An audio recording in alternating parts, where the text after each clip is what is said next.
الحمد للہ نحمده ونصلی علی رسولہ الکریم اما بعد۔ محترم بزرگوں اور عزیز ساتھیوں، آخرت کی منزلوں میں سب سے پہلی منزل قبر ہے۔ اگر یہ منزل آسانی سے طے ہو گئی تو بعد والی منزلیں بھی آسان ہوں گی، لیکن اگر قبر کی منزل سخت ہو گئی تو بعد والی منزلیں بھی سخت ہوگی۔ حضرت عثمان غنی رضی اللہ تعالی عنہ جب کسی قبر کے پاس کھڑے ہوتے تو اس قدر روتے کہ ریش مبارک آنسوں سے تر ہو جاتی تھی۔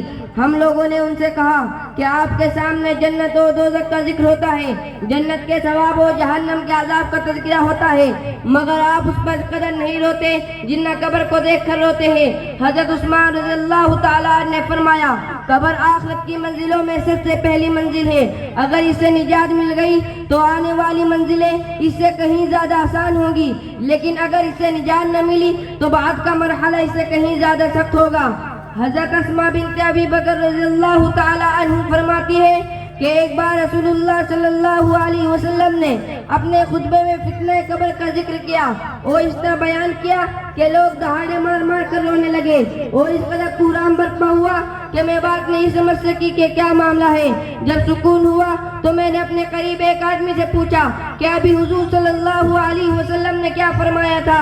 اس نے جواب دیا کہ حضور صلی اللہ علیہ وسلم نے ارشاد فرمایا، قد اوحی الی انکم تفتنون فی القبور قریبا من فتنة الدجال۔ میری جانی وحی کی گئی ہے کہ تم لوگ فتنہ دجال سے پہلے فتنہ قبر میں مبتلا کیے جاؤ گے۔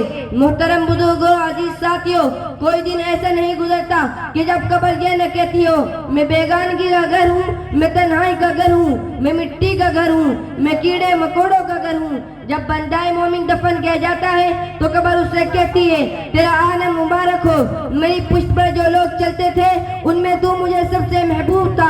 آپ جب کہ تو میرے حوالے کیا گیا ہے تو اپنے ساتھ میرا معاملہ دیکھنا کہ میں تیرے ساتھ کتنا اچھا سلوک کرتی ہوں۔ اس کے بعد حد نگاہ تک قبر کشادہ ہو جاتی ہے اور جنت کا دروازہ کھول دیا جاتا ہے۔ لیکن جب کوئی مسلمان فاسق و فاجر یا کافر بندہ قبر میں دفن کیا جاتا ہے تو قبر اس سے کہتی ہے، تیرا آنا نامبارک ہو، میری پشت پر جو لوگ چلتے تھے ان میں تو مجھے سب سے محبوب تھا۔ آج جب کہ تو میرے حوالے کیا گیا ہے تو دیکھنا میں تجھ کو کس طرح سزا دیتی ہوں۔ اس کے بعد قبر اس مردہ کو اس طرح بھیجتی ہے کہ دائیں طرف کی پسلیاں بائیں طرف کی پسلیوں میں اور بائیں طرف کی پسلیاں دائیں طرف کی پسلیوں میں گھس جاتی ہے اور اس پر 70 اژدہے ہیں۔ دوسری روایت کے مطابق 99 اژدہے مسلط کر دیے جاتے ہیں، جن کا حال یہ ہوتا ہے کہ ان میں سے ایک بھی زمین پر پھونک مار دے تو قیامت تک زمین پر کچھ نہ ہوگے۔ وہ اژدہے اسے مسلسل ڈستے رہتے ہیں، وہ قیامت تک ڈستے رہیں گے۔ رسول اللہ صلی اللہ علیہ وسلم ارشاد فرماتے ہیں، انما القبر روضۃ من ریاض الجنۃ او حفرۃ من حفر النار۔ قبر جنت کے باغوں میں سے ایک باغ ہے یا دوزخ کے گڈھوں میں سے ایک گڈھا، یعنی نیک بندوں کے لیے قبر جنت کا باغ بن جاتی ہے اور بدکاروں کے لیے دوزخ کا گڈھا۔ اب یہ انسانوں پر منحصر ہے کہ وہ اپنی قبر کو جنت کا باغ بنانا چاہتے ہیں یا دوزخ کا گڈھا۔ قبر بذات خود نہ جنت کا باغ ہے نہ دوزخ کا گڈھا۔ انسان کا عمل ہے اپنی قبر کو جنت کا باغ یا دوزخ کا گڈھا بناتا ہے۔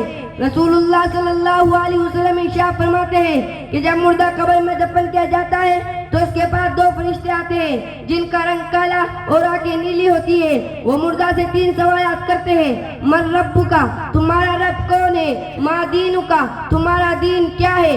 ما کنت تقول فی ھذا الرجل لمحمد، تم محمد صلی اللہ علیہ وسلم کے بارے میں کیا عقیدہ رکھتے تھے؟ اگر نیک بندہ ہوتا ہے تو جواب دیتا ہے، میرا رب اللہ ہے، میرا دین اسلام ہے، میرے نبی محمد صلی اللہ علیہ وسلم ہے جنہیں اللہ نے حق کے ساتھ مبعوث کیا تھا، لہٰذا اس کے لیے جنت کا فرش اور جنت کا لباس عطا کیا جاتا ہے اور جنت کا دروازہ کھول دیا جاتا ہے جس سے وہاں کی خوشگوار ہوا اور مہک آتی رہتی ہے۔